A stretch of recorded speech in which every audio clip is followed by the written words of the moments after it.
Last year, dispatches revealed a message of hatred and intolerance in some of Britain's most mainstream mosques.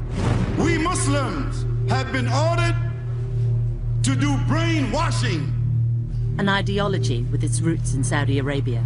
The pinnacle, the crest, the summit of Islam is jihad. But the Kingdom of Saudi Arabia said it was not responsible.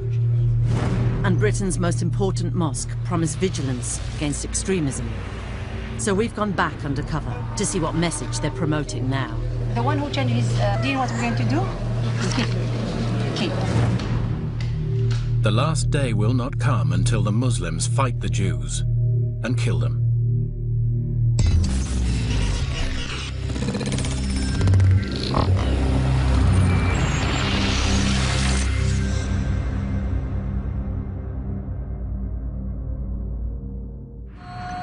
Our reporter, a Muslim herself, is going undercover in the most important and influential mosque in the country. London's Central Mosque, an Islamic cultural centre, usually known as Regent's Park Mosque, says it promotes tolerance and interfaith. We featured it in last year's dispatches, and the mosque promised to crack down on anyone promoting extremism on its premises. So she's going back to find out if they've been true to their word. Women aren't allowed in the main hall, so she's directed upstairs to the main women's section on a large balcony overlooking the hall. Hundreds of women and children come here to pray every day. Then the congregation gathers in a large circle. The teacher today is Amira.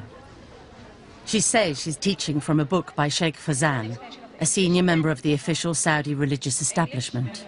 This is very, very good book. She starts with a revision session on what should happen to people who break Islamic laws, including Muslims who convert to another faith. But he's Muslim and he gets out of Islam. He doesn't want any more. What we're going to do is kill. Yeah, qatl, kill. You have to kill. You understand? We're talking about Islam. Yeah? It's the same for adulterers. For the had the zina, what is the law of this? Until he died. And the one who is not married, never dies. Now, with 100 The worshippers, many of whom are children or teenagers, are being taught the Saudi Arabian interpretation of Sharia law from official Saudi books. The teachings include the brutal killings of homosexuals and women who act like men. If someone make themselves like a man, a woman like a man, you understand this, the punishment is kill. Kill them from the highest place. We're not going to be like animals, living like animals, or to be like the people of Lut. We have to take the had is to kill them. This causes a brief debate among the young students. One girl says they should also be stoned. With the punishment of, throw them from the highest point and then stone them. Another student says the punishment is approved by the Quran. Then we reduced him to the lowest of the low. So if you throw someone up a mountain, you are reducing him to the lowest of the low because they're falling off from a high place. In fact, punishments like throwing homosexuals from a mountain are nowhere mentioned in the Quran. It's a hardline interpretation taught in Saudi Arabia. Amira condemns terrorism and says these punishments will only be carried out in a future Islamic state under a Muslim leader, not in present-day Britain. حتى ما نقول احنا راح نبدا نقتل في الناس لا هذا لازم يكون امير مسلمين لما جيش المسلمين يقوى ويكونوا يحاربوا حتى الاسلام كله يعمر.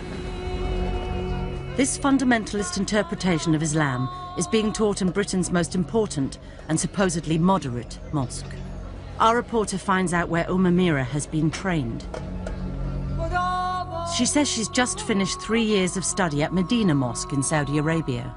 It's the second most holy mosque in Islam, and its imams teach Muslims an interpretation of the faith known to some as Wahhabism.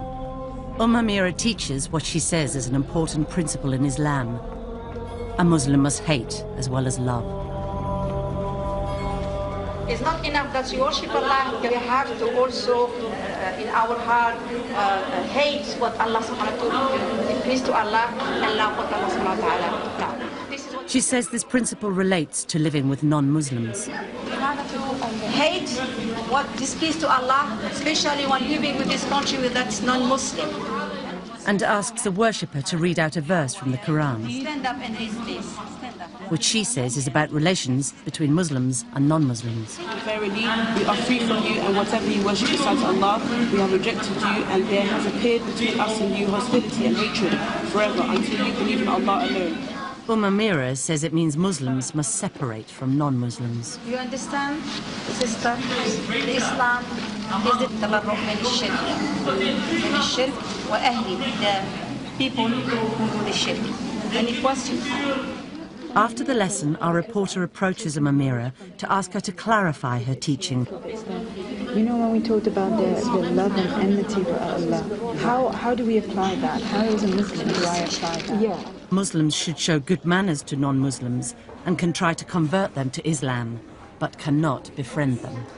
She uses the Arabic term kafir, meaning disbeliever or infidel. To be good friend, give them all about our secret, understand? You have to be friend with them. That is not allowed. Because the wala is only to Muslim, not to the kafir.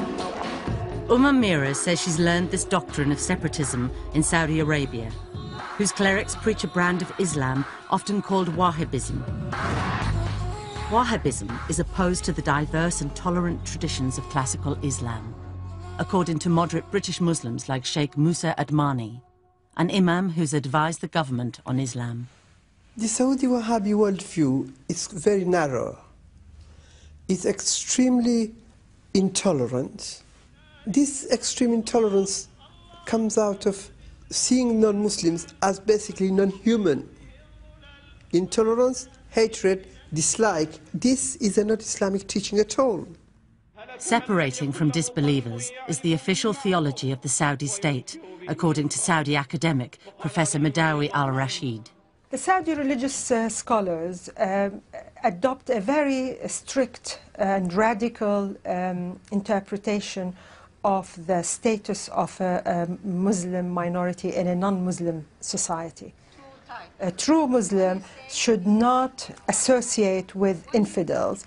So you are physically here, but mentally, socially, religiously, you belong elsewhere. Now we found this message of segregation being taught at the most important mosque in the country. It's visited by world leaders and even has its own interfaith department, which organises visits from government, the civil service, representatives of other religions, and thousands of British school children a year. The mosque says the aim of these visits is to promote understanding and respect between the communities. Our reporter is filming as some of the interfaith groups are brought into the women's area. So this is what we have in our heart. It's just on this occasion, Amira meets them. God, let me know how to reach you the right way. On another occasion, a group of non-Muslims is invited to sit down with the circle. The preacher promotes Islam to them, but talks politely about other religions too. And the message, the Quran, came to confirm the truth in the previous scriptures. But as soon as the interfaith group leaves, the same preacher's tone changes completely. She now says Christian teachings are vile. And we feel nothing sometimes going past the church. We don't look at it in disgust and think, subhanAllah, what are these people doing in there? What they say with their tongues is so vile and disgusting. It's an abomination. Like the other preachers in the circle, she says she's teaching from the works of the Saudi scholars. In this case, Sheikh bin Baz, a former Grand Mufti of the kingdom. The teachings include that a Muslim cannot be tolerant of other religions.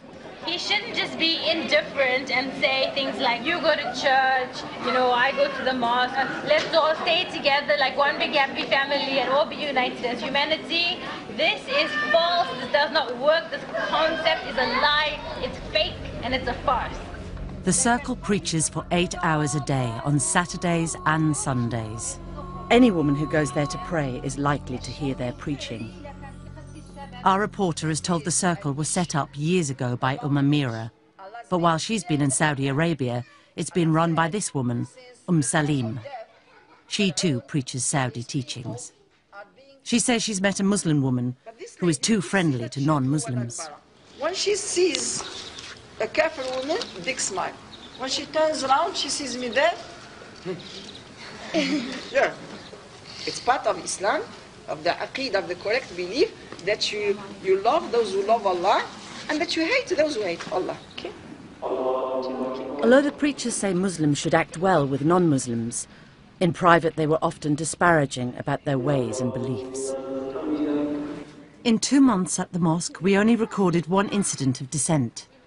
A worshipper sitting in the audience objects to the teachings on disbelievers, saying Islam encourages Muslims to mix with others. There is an ayah of the Quran says, you know, we made of you peoples, different shu'ub, to know one another. And if you communicate with the other and you show the beauty of Islam, then, you know, then maybe people could come into Islam.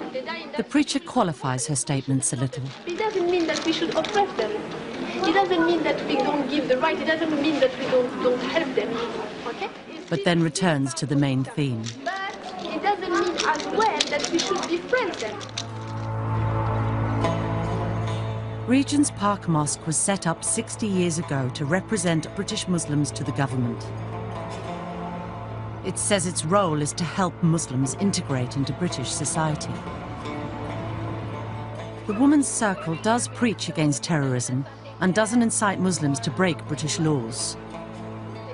But far from preaching integration, Salim says Muslims cannot take British citizenship. Their loyalty is to Allah. There are some conditions that can take you into the kufr, to take the British citizenship. Whether you like it or not, for these people you are selling your religion for.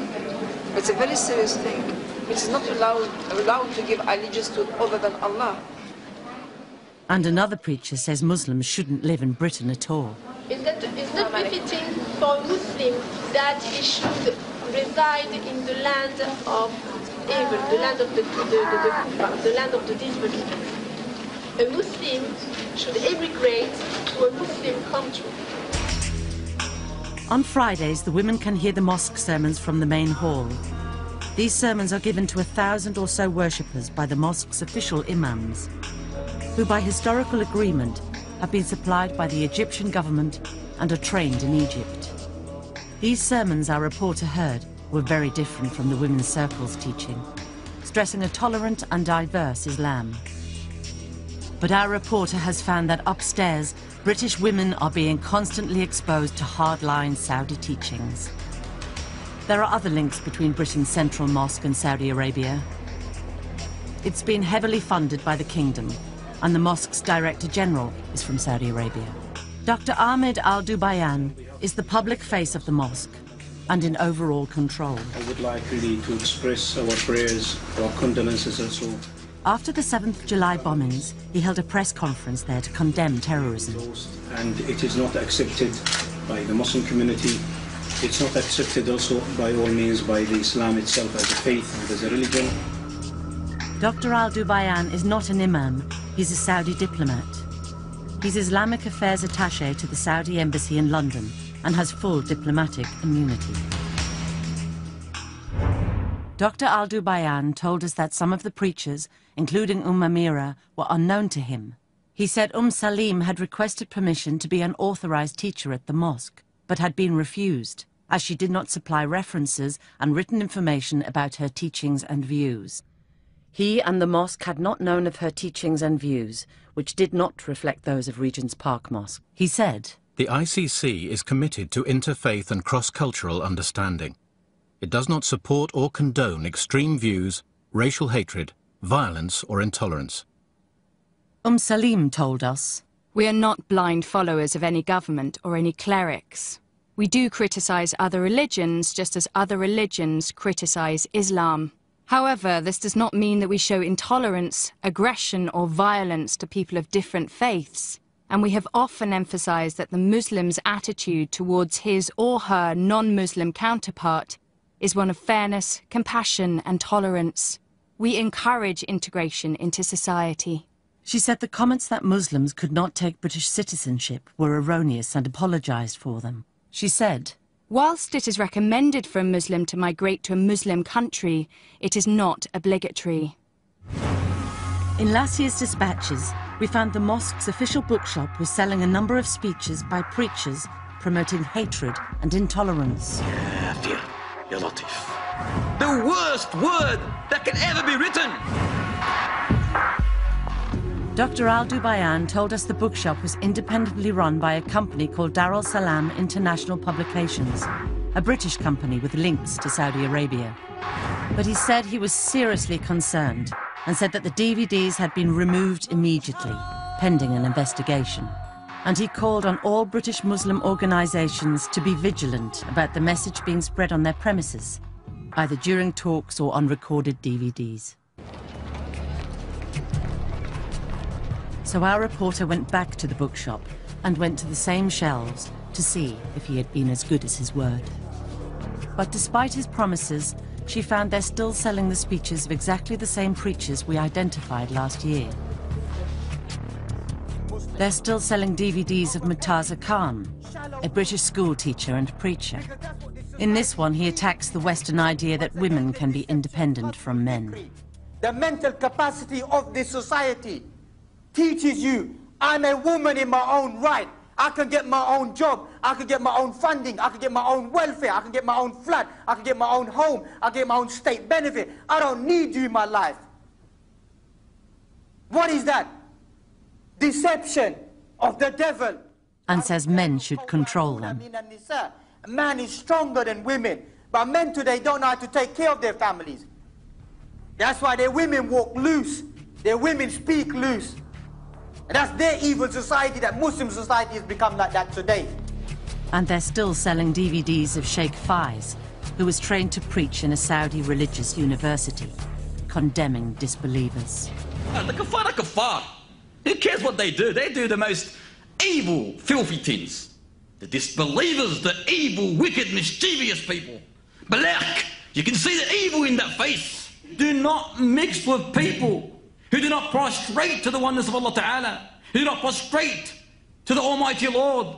Keep far away from people like that.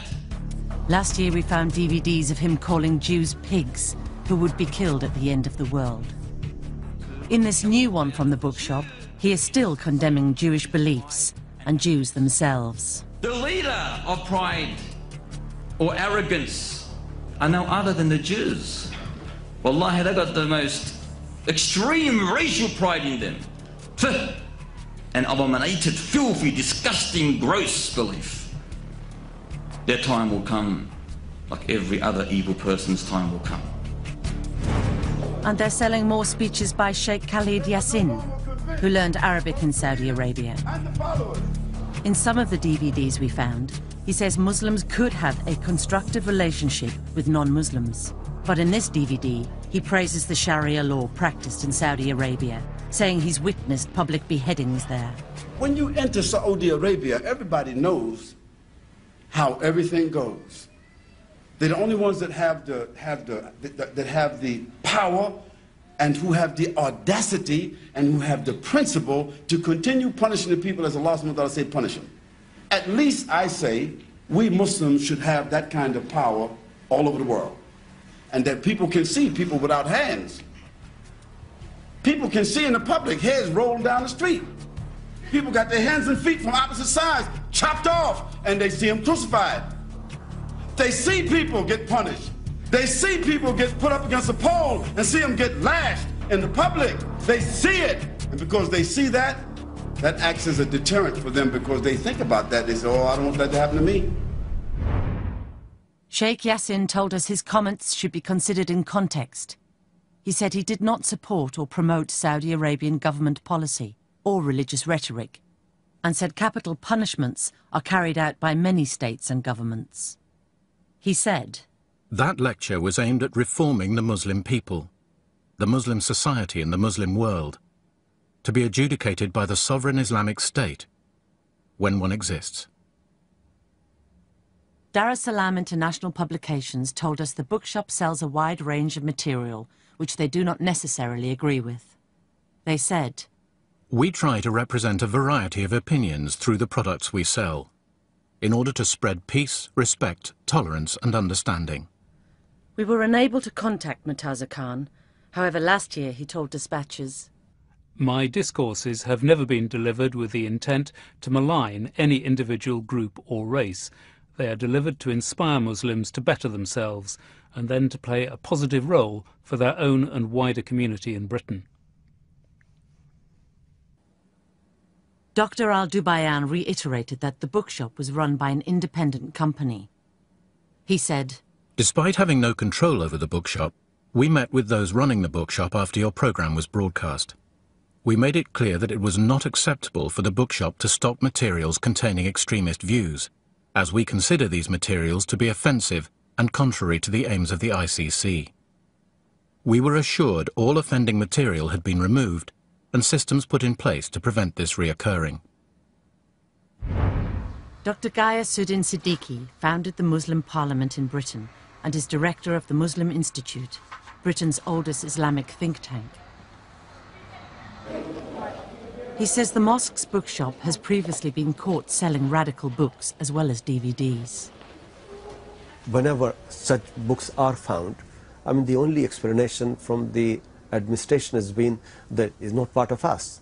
But, you have no compulsion to having that bookshop, close it down. But this story goes on and on. They continue to sell books which are promoting basically Saudi Wahhabi ideology. As long as the Islamic Culture Center in Regent's Park remains in the hands of Saudis, there will never be a unity among Muslims in Britain.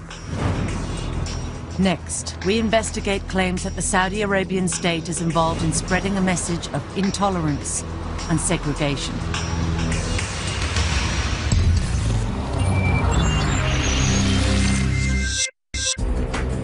A Dispatches reporter is filming undercover inside Regent's Park Mosque. It's the most important mosque in the country, and one which claims to be dedicated to promoting moderation and integration. But she found its official bookshop selling speeches attacking non-Muslims. Disbelievers, the evil, wicked, mischievous people. And preachers teaching British Muslims to separate from non-Muslims and their society, and to believe in Islamic states with extreme Sharia law. The one who changed his deen, what we're going to do is keep. Now our reporter was to witness Saudi religious rulings being given to women in Britain. After a month with the Women's Circle, she finds they're using the mosque to select some of the worshippers and invite them to private sessions. She's asked along. Jazakallah on Friday. Would you be able to come? Yes, inshallah. Let me write for you my address, inshallah. She heads for the meeting. It's taking place in a private house in North London. In the mosque, the circle gives general religious instructions to a few hundred women. But here, they're told by a senior member of the circle that they can get individual religious rulings from the Regent's Park Mosque preacher, Salim, which will directly affect their own lives. So Salim, who's our teacher at the masjid, she basically is coming to give a halakha about, various topics, anything you want to ask, anything you want to know. Salim answers their questions with strict rulings on women's personal freedom.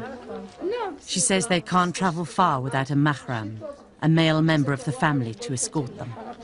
Whoever believes in Allah should not travel without a mahram. This alarms one woman in the audience. Sister, me and my husband, we can't go together. So what do I do if I want to go? Yeah. She's told she can't travel by herself. So what do I do? You go with your husband. The British government says empowering Muslim women is a key part of its strategy against extremism. This year, Gordon Brown launched an advisory group of Muslim women to encourage integration into British society and greater participation in the workplace. The important thing for our country going forward is that every single citizen feels that they have a part to play. The aim is to help tackle radicalism, according to Saudi academic Dr. May Yamani. The current British government's policy is about empowering women to be part of the community where they live and participate and get jobs. This policy is certainly very important to keep real moderation in the community. Regent's Park Mosque says it aims to help Muslims integrate into society. But in the private sessions, Salim criticizes Muslim women who do so. Sacrifice are going to see Muslims in every sphere of the everyday life in this country. I see Muslims, it breaks my heart when I see them working in banks, short sleeves, sometimes this tight, scarf like this, makeup, you know, being with the kufa all the time, even speaking their language. She learns that this woman has a job in the health service. No, is the job okay, the job that you are doing? Does it involve anything haram or is No. No, I or work halal? in pathology, hematology, just blood tests. Just blood tests? Yes. And they don't allow you to wear jilbab? Salim finds out that the woman can't wear a jilbab, a full Saudi-style Islamic covering, while at work. And she's working alongside men, which is forbidden by Saudi scholars. Do you work only with females? No. Salim says this is not acceptable. You know that working in an environment that is not Islamic, working with the kuffar, always takes you away from the deen and hardens your heart. And it will be lying to you if I say it's okay. We asked Dr. Yarmani what she thought of this kind of Saudi teaching being spread to British Muslims. My reaction to this, restricting women a job in a hospital, performing their job and working with patients at a hospital because of type of gown they're wearing, or restricting the movement of a woman in the street, in London, or anywhere in Britain, my reaction is, this is not Islamic. Before there was anything. They're not even justified by the basic Islamic texts. Salim denied to us the meetings were clandestine. She said the rulings that women could not travel alone and could not work if it conflicted with religious requirements were totally justified by Islamic texts. She said, "You may regard these juristic and textual rulings as extreme restrictions, but we see them as our way of life and a liberation of the soul."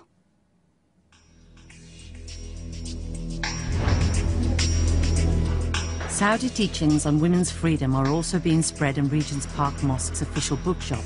They're selling the religious rulings known as fatwas of the top official Saudi scholars, such as Sheikh bin Baz, the former Grand Mufti. The rulings say women are mentally inferior. Men are superior to women in general. And restrict their right to work or travel on their own. When women go to work in the workplace of men, it is in clear opposition to the texts of the Sharia that order the women to remain in their houses and fulfill the type of work upon which Allah has fashioned her nature. And it tells fathers they can marry their daughters off before they reach puberty without their permission. Last year, dispatches showed how Saudi religious rulings like these were being spread throughout major mosques in Britain. The Saudi Arabian government told us it was not involved in spreading a fundamentalist message and said, "There is no such thing as a Saudi Arabian religious establishment." So we asked the experts. There are people in Saudi Arabia, especially at the level of government, who deny that there is such a thing as a Saudi religious establishment. But this is an absolute myth. There is a religious establishment. It's a bureaucracy that is in control of a lot of institutions in Saudi Arabia.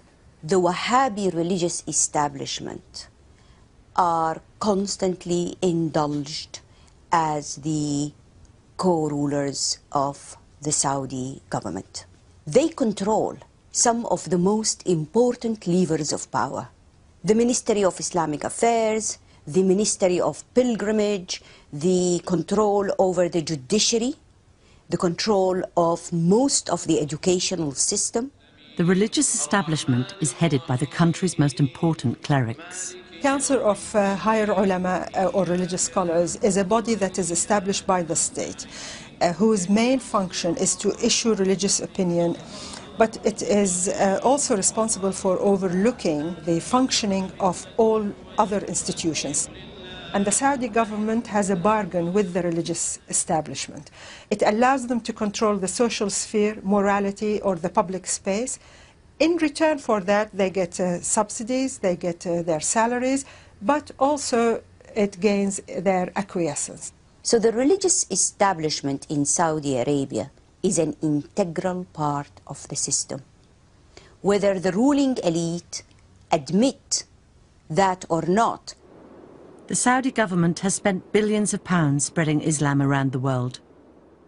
During the reign of the late King Fahd, only from the 70s to the mid-80s, King Fahd has spent $75 billion funding schools, madrasas, mosques, charities throughout the world. Official Saudi websites give the figures. The result is some 210 Islamic centres wholly or partly financed by Saudi Arabia, more than 1,500 mosques and 202 colleges, and almost 2,000 schools in non-Islamic countries. Saudi funding has a huge effect on British Muslim life, according to some Muslim commentators. Saudi Arabia has immense influence in Britain through their support of mosques and imams. When the Muslim community came to this country, they were not organized and they did not have enough resources. So they went to Saudi Arabia to collect funds. And through that thing, they were able to influence, propagate their ideology all over this country. Many preachers in Britain have been trained in Islam in Saudi Arabia, like Amira, whom our reporter filmed preaching at Regent's Park Mosque. She spent 3 years studying at Medina Mosque. This is the official website of the Saudi Ministry of Islamic Affairs. It prints the sermons of Saudi imams and gives an idea of some of their teachings on non-Muslims. Fellow Muslims, following the kafir is disgraceful, while disobeying them is mighty. When a kafir dies, the whole of humanity is relieved. Beware of taking them as friends. You should hate them, disown them and their religion. This Saudi imam is overcome with emotion while reading a Quranic verse cursing Jews and Christians.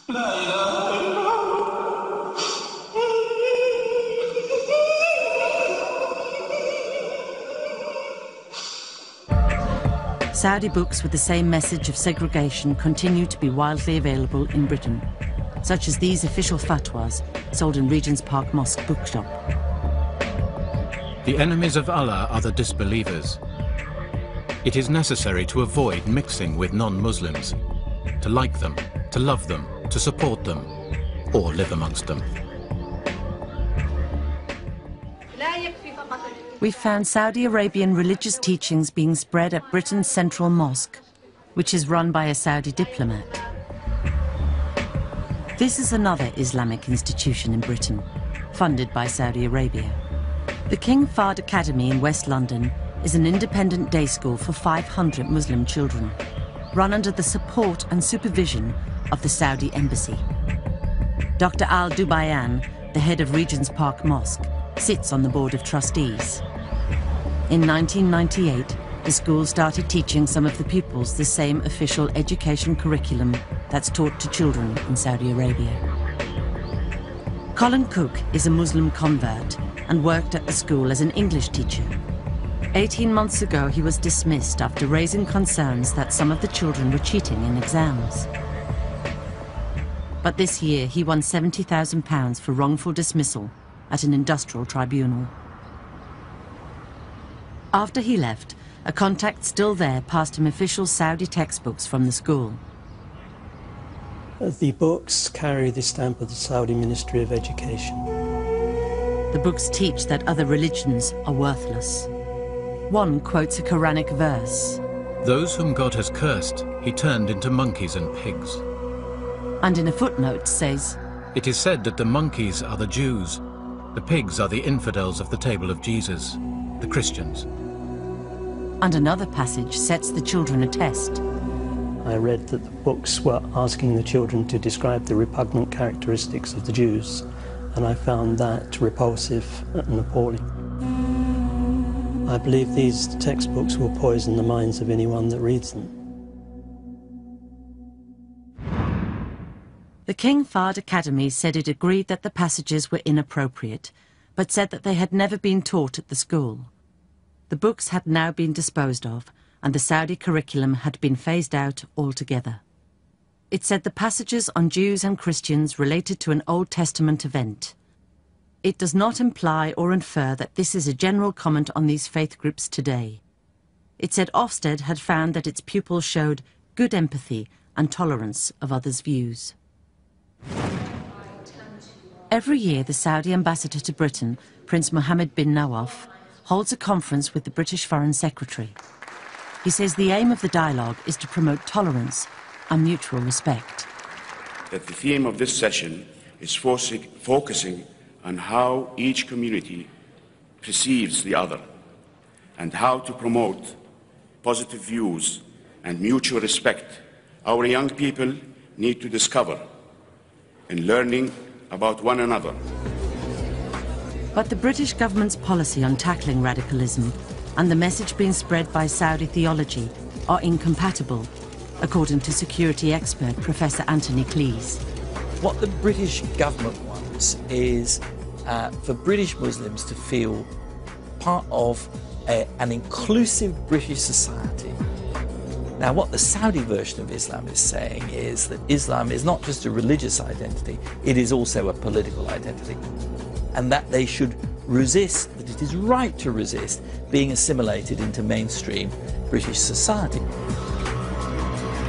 If you believe in Wahhabism or if you are a supporter of Wahhabism, then basically there is no integration, meeting of two sides. There is no respect for the other side. As a consequence, we have seen Muslims becoming isolated and marginalized. By the government's own thinking, separateness makes it easier for British Muslims not to regard Britain as their homeland, but as the enemy. Next, our reporter goes undercover in a third major UK Islamic institution to get first-hand evidence of the kind of Saudi material being spread in UK mosques.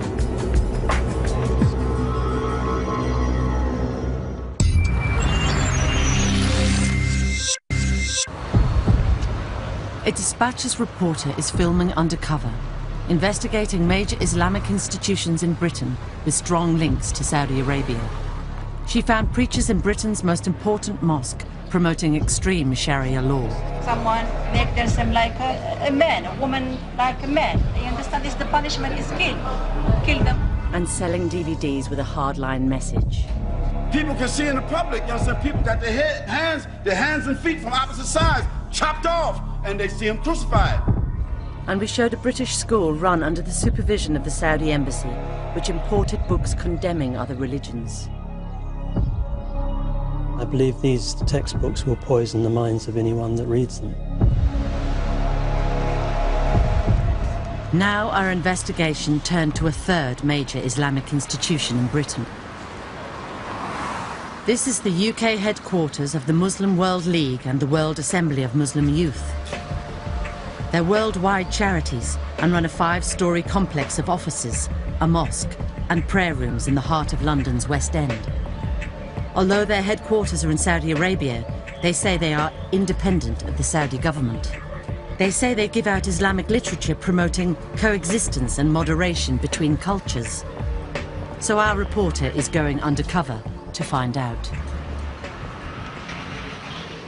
They run weekend Quran courses, and she gets a place. The lessons are run by this imam. The charities say they give out Islamic literature. So after the lesson, our reporter asks for some.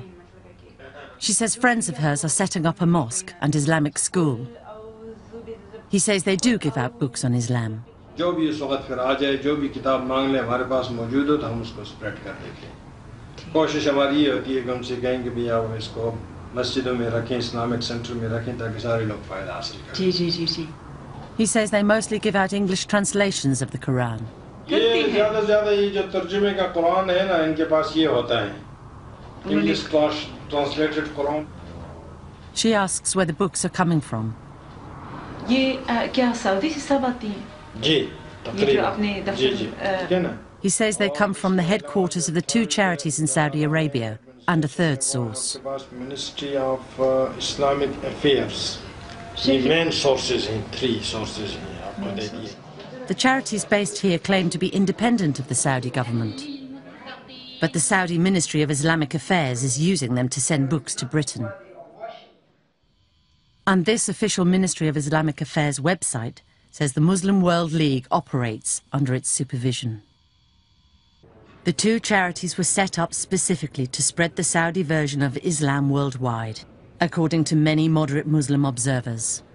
They are massive organizations. They are global organizations backed by so many Saudi clerics and enormous funding. They will organize conferences, fund centers and mosques, provide literature, free literature for distribution. And of course, it's all funded, organized by these two groups. Our reporter gets an appointment with the director of the London offices of the Muslim World League. She tells him friends of hers are setting up a mosque and school. And he agrees she can take some books, which are kept in a locked basement.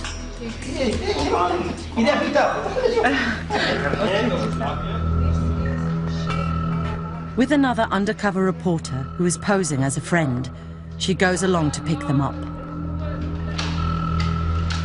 The imam unlocks the basement. The room is full of books. Our reporters are given a number of books. Nearly all of them are from Saudi Arabia. Some condemn terrorism, others are straightforward guides to Islam and don't promote extremism. But others preach the same teachings our reporter had found being spread at Regent's Park Mosque, including works by the former Grand Mufti Sheikh bin Baz, advocating violent Sharia law punishments, such as death for Muslims who believe homosexuality is permissible. It is permitted to shed his blood and take his belongings.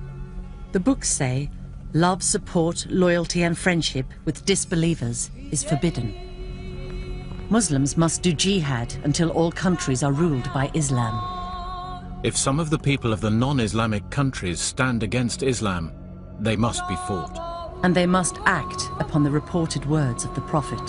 The last day will not come until the Muslims fight the Jews and kill them. Our reporter was given a sample copy of the translated Qurans they distribute in Britain. It's brand new, published in the last 2 years, and is produced under the supervision of the Saudi Ministry of Islamic Affairs. It bears King Abdullah's own seal of approval.